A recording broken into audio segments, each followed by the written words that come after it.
Welcome to the Big Roofs podcast, the podcast where we talk about roofing and business. We're your hosts, John and AJ, and let's start with another question. John, what is the most important thing for roofing business owners to be paying attention to at the close of the year as they're getting ready to turn the year over? Well, I know it's different for everybody, and obviously different markets have different issues like snow and ice. I don't in Georgia, but I do create a list every year, and this is something that I use. I just use a simple like a moleskin just notepad that I write on every single week at least, and I think writing it down physically is, I mean, you can use digital stuff too, but writing it down physically, it's just something about like taking your time, going slower. Like literally takes longer to write a word out than it does to type for most people. And it really helps me make sure that I think that's the number one thing you can do. Create a list of things that you need to be executing in the month of December mainly. So we meet every day at Peach State Roofing and we have a daily list of things we want to accomplish, but then as business owners, we want to make sure that we're accomplishing what we're supposed to accomplish that year. And obviously the year's over. So we're recording this on December 19th. It's essentially over. We all know Christmas is happening. All kinds of people are on vacation already. And they go on vacation the week after Christmas. So planning for the next year and looking at one thing that I've been doing is going through this list and seeing like lead sources. What was we all talk about marketing and leads, but I think lead sources is a big thing that I was actually surprised about. We had more referrals this year and we had a lot more Google LSA than in the past. So local service ads really were effective for us this year. And then redoubling our efforts for those things and then making sure the other marketing strategies are still working as well. So create a list. I do recommend physically check it twice. Yeah, checking it twice. I love that. Making a list. Yeah, it's I think that's it. I think that's what it is. You should be doing that. And if you're not, I mean, it's just sitting down and not thinking, not letting your phone ring, not getting on your phone and just going over that list. And I have a list right now that I created a few weeks ago and it's still not complete. So I think it's a really effective process. What's on that list for you though? What specifically are you paying attention to getting done by the end of the year? I mean, I guess yours might be a little unique because you're rebranding. Yeah, right? so the rebrand part is definitely adding to it, but like there's okay, so one thing where we filmed with our videographer, Cameron and I we filmed a bunch of videos to update ProLine's automation. So like each time a customer gets, like if it's in Athens, they get Cameron's video. If it's in Savannah, they get my video. That's one thing we did. And then we ordered these video boxes. So video boxes, like a 5x7 little cardboard box with a little LCD screen in there. It opens up. We're designing those boxes so that we can send them to our centers of influences, insurance agents, realtors, things like that. In the next year, we have 100 of those. So I still have to work through the whole process. It's not just like buy the boxes and put the video on there. You actually have to design the box to be something that's very unique and then engaging as well. And then you also have to come up with a campaign. So you have to come up with the correct list of your influential people, and then not just in the box, but send the postcards through dope marketing, etc., handwritten notes. That's another thing. Let's talk about that for a second though. The box. I mean, that's not something that everybody. That's not something you hear regularly about people doing. Is this the first time you've done this? Have you done it before with the boxes? Yeah. Yes, it is the first time. Okay, so it's a test. Yeah, it's a test, but it is something that you can't, it's just like sending postcards. You can't just do it one time. You have to have an actual campaign.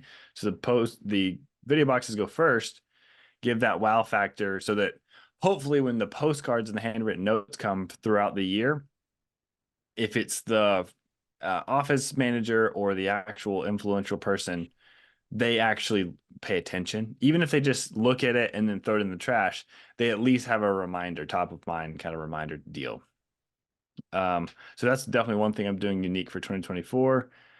And then also we hired roofing SEO school, we DEMA to do 260 blog posts for our website because we are rebranding, but I'm also coming up with 52 blog topics that we're going to do independently, so one a week. And we're going to use AI to help us write them for time, but we're also going to come up with like most commonly searched things just to redouble our efforts for the branding. Let's see, bunch of just admin stuff, business license kind of things. But then also we had to do a DBA certificate. We're in the process of doing that. Doing business as is Oh yeah. annoying Yeah, because you it's gotta a go very through a whole process. You gotta like put it in the newspaper or something like that. yeah, it's like weeks to do it. So we're doing that, and then we're using Roof Quote Pro, like Roofle's tool on our You know, website. let's talk on hold on before we move on. I just wanted to touch on that because I see this a lot where a roofing business will change its name, but they don't do a DBA, and so it gets messy. There's a few things that happen. Sometimes they don't do a DBA, and that gets messy and confusing. That's the DBA is important, but also people get confused about what a DBA is. A DBA does not change the name of your business. It just simply for tax reasons and for all kinds of official reasons, it just says this is a name that I'm doing business under. But when you're going to fill out some sort of form and it's asking for your legal business name, that legal business name is your original business name. Even though Correct. you have a DBA, your original business name does not change. You can change the original business name, but that's much harder. It's really hard to do to actually change it with the IRS, change it, and it's not really necessary. That's what the DBA is for. It's like, hey, we're going to do business under this name. But I mean, you see all kinds of massive companies. If you actually look at what the official legal business name is, it's something completely different Completely different. than the name that they're doing business as, and that's totally fine. But the key, I guess the takeaway here is when you're filling out a form and it says legal business name, just make sure that you're using your original legal business name. Whatever that is, it may be completely different than your regular DBA, but you just do need to use that in order to depending on the source, if it's getting checked, it will get rejected. Yes, it So will. we see It's this with very good point. our phone registrations for ProLine and our Mhm. merchant accounts is people will put in their DBA because they're like, well, I don't want people to see this other name. And it's like people are not going to see it if it says legal business name. That's a private thing, but it does have to get checked. So I just wanted to hit on that while we were Oh, there. I like that. I like that because Good thing to we understand. we want to do everything legally, obviously, but Google's the main reason why we're doing this. So they are looking for local service ads. They require a DBA certificate, and so we're going through that process to make sure that our Google ads match up with our name and we're not confusing customers. Because I know it's hurting us right now because we're like our website's changing, a lot of things are changing. We need to have it done by the middle of January because our truck wraps are coming, like yard signs and things like that are going to be happening the second or third week of January, second week of January. So we need to have all that done by then so that the customer does not get confused. Our ProLine automations need to all say Peach State Roofing and not DeLaurier Roofing. Um, Obviously, Kathleen needs to answer the phone. Peach State Roofing. There's just a lot of things that you have to do when you're rebranding. But like you asked the question about what's on my list. That's a lot of what's on my list. It's obviously taxes. Taxes is a whole nother thing. I'm really excited about our new tax guy, Freddie Hess. He's a really intelligent guy. Started about the same time I started my roofing business, and he's been a controller for a construction company. He's been worked for a large CPA firm, but he understands construction accounting, which a lot of people he posts in a lot of the roofing Facebook groups, but a lot of people don't have that CPA, myself included, that actually understand construction accounting and uh, proper deductions, ways that you can actually reduce your tax burden.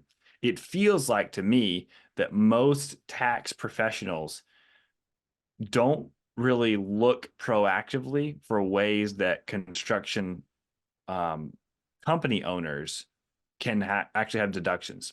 It feels like they're just kind of going through the motions, but it makes so much sense to find somebody who really is proactive about that can give you advice, real advice that and they're very transparent. His whole thing, I know ProLine, AJ and I always talk about communication. That's our whole thing. Unleash great communication.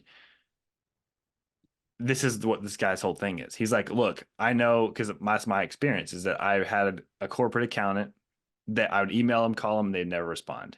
Email them, call them, never respond. That sounds like a lot of roofing contractors. So he's like, I know my industry is terrible. 90% of people are like that. So I wanted to make a difference, just like what ProLine's trying to do with the roofing contractors. We're trying to change the perception of what roofing contractors are to homeowners by having great automations and great systems so that roofing contractors don't look like that. And so I'm really excited to be working with a CPA that shares the same values. It's super. I mean, I've never had that in 8 years, 7 years. So he's the way he laid it out. I have full confidence that in 2024 I'll have great communication with my CPA. So that is a huge thing that I'm doing. I met with him yesterday. So Oh, love yeah, that. that's definitely a huge thing on the list. Taxes. Make sure you're updated with that. Yeah, no, I can't. I think it can't be stressed enough how important it is to find a tax professional that has experience specifically with your type of business. Like we have our CPAs for ProLine that have a lot of experience with software tax filings, and so they know all the different things to submit and all the different deductions that are possible and how they need to be documented. And those are things like, you know, if you were using the same CPAs that we're using for ProLine for PJ Roofing, you know, they would have no idea how to deduct for construction and Sure. vice versa. And so it's like it's you know, it's not just about finding someone that's a good tax person. It's about finding a good tax person with that knows your industry specifically, and then ideally communicates with you well. Well, I mean, it's kind of that's pretty important. You would think. You would think. It's just that's you got to find somebody who wants to help. Like that's really it. The same with a roofing contractor. We may be excellent installers, salespeople, marketers, production, all that's great. But if you don't have anybody on your team that wants to help, it makes it really difficult. So yeah, it's any kind of business. Find people that want to help and want to be on your team and you want to win together. Yep. Absolutely. So sorry, I cut you off before you were talking about Roof Quote Pro and Roofle. Yeah. What's the changes there for you? And that's So another item on your list. yeah, so we're just making sure we optimize. I've actually done it already, hopefully. And we're making sure that all the customer facing financing options make the most sense. So we change those. Make sure you're updating your financing offerings to homeowners so that they're the most attractive. That's a huge part of our business next year, and it was last year. And then we're just making sure that all the pricing's updated on Roof Quote Pro, the material is correct, all the details, just like going is kind of like just housekeeping stuff. Just make sure that you're really not making any barriers for homeowners. You're not creating those, but you're actually making it easier. So there's just been some slight changes that I made that I think are going to make it easier for homeowners to buy from us. And we're trying to reach the entire state of Georgia. Definitely that Northeast Georgia all the way down to the coast. And Georgia's a big state. So we have crews that can travel all over the state. And we look forward to serving Georgia next year. Love that. Love that. Is so part of like making it easier for homeowners. You mentioned the other day switching your website back to having a form that then goes to a speed to lead that then schedules them as opposed to just having them scheduled straight on your homepage. Can you talk about that? Because I feel like, you know, you had put out some video content a while back about that flow where they're able to book a appointment directly from your homepage. And we've had some guys that have also wanted to do that since, you know, that's what you were doing. And so now I think you had that like that for about a year. So you did a really thorough test. Sure. What was the takeaways and why now are you planning on going back to having a more traditional contact form website. I still really like that process a lot better. What I do think, and that you kind of mentioned it after I made the decision, like there's a possibility, and it's hard to really tell without using something like Hotjar or some sort of testing tool to see where people are stopping on our website. I feel like it's possible that we actually maybe lost some leads this year. And doesn't mean that they were good leads, but it's possible that we want to test it again. I want to do a whole another year of testing and see With if the anything form. Yeah, with the form, and see, because I actually prefer just scheduling straight on the website. I like that better, but I also want to meet my customers where they are. So if I'm in such a minority of how I like to buy, if I'm selling how I want to be sold to, but I'm in a minority, I don't want that. I have to take myself out of my own business and say, look, I'm trying to serve the most people in the best way. And if the form is what they want, then I'll do the form. Until the market changes or customer behavior changes, I'm going to focus my entire attention on the customer and their experience and their behaviors more than my own personal preferences. So Yeah. I love what I have as far as like the scheduling online right there. Don't have to talk to anybody. It's just scheduled, but I want to test it for at least at least 6 months, if not a year, to do the form again to see what that does. And I don't want to create more work for Kathleen or anyone on a team, but I want it to be the best for our homeowners. Have you talked to, so Hook is still helping you with the site, right? So have you talked to them at all about potentially doing an A/B test? They have the capability of They doing that? do. I'm almost positive they do. I don't know if we have not talked about that, but that we could try that. Because I mean, it's still valuable to do sort of the period of time, but if it's possible to do an A/B test, that would give you probably more clear data because you'd be able to see, oh, we collected this many leads from the scheduling from the Calendly booking versus this many leads through the form, and then you can also compare. You can also compare all the way down, like, well, we had this many from the form, but this many booked, and so you can compare those actual booked values. Yep.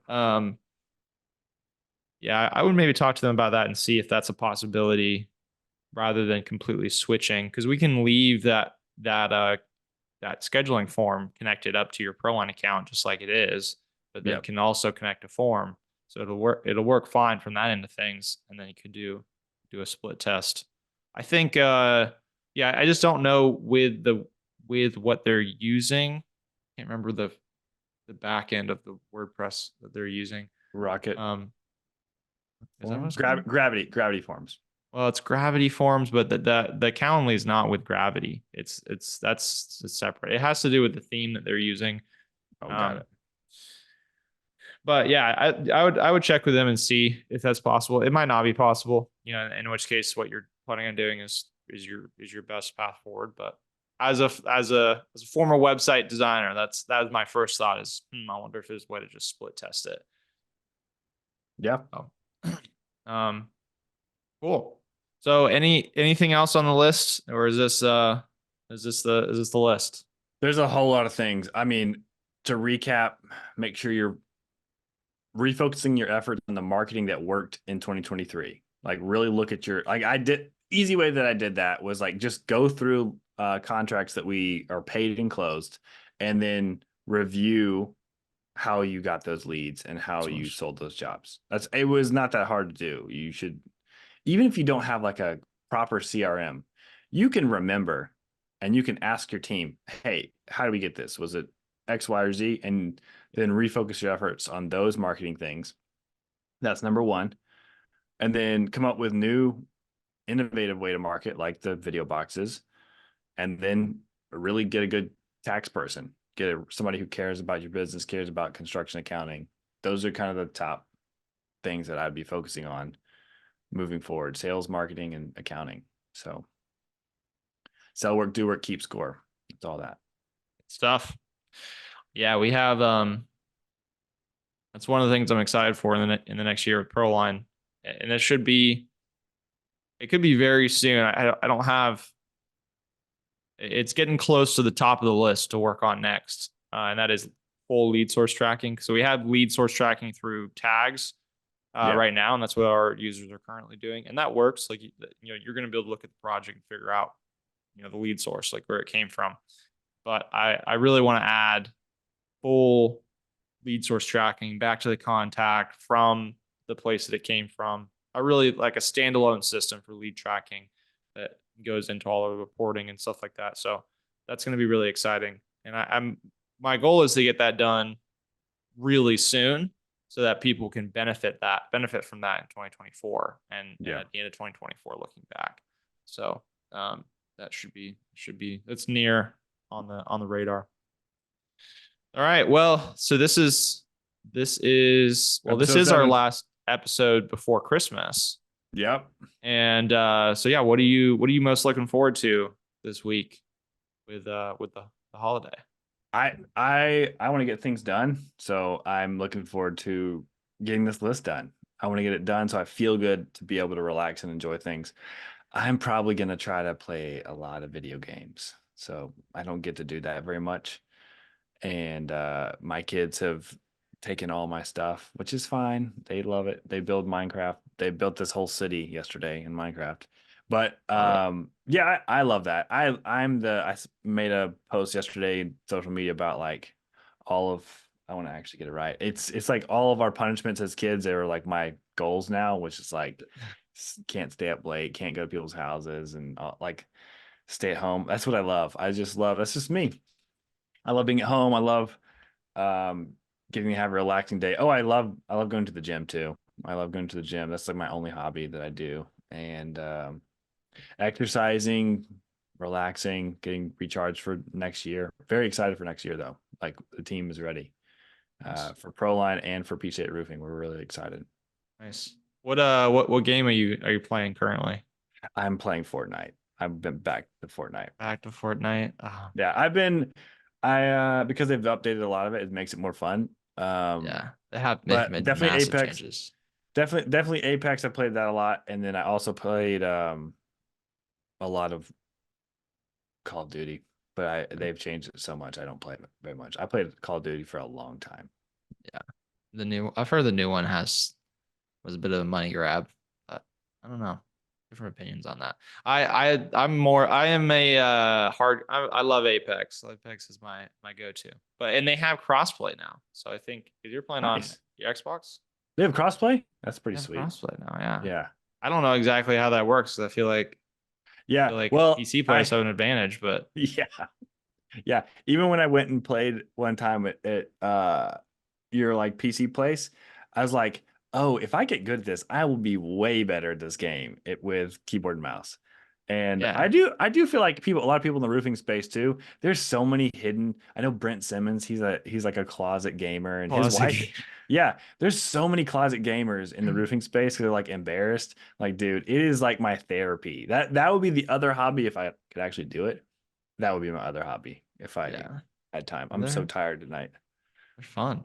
I know. They're fun. So, all right. Well, let's wrap it up. Merry Christmas, and we'll see you guys next episode. Bye, everybody.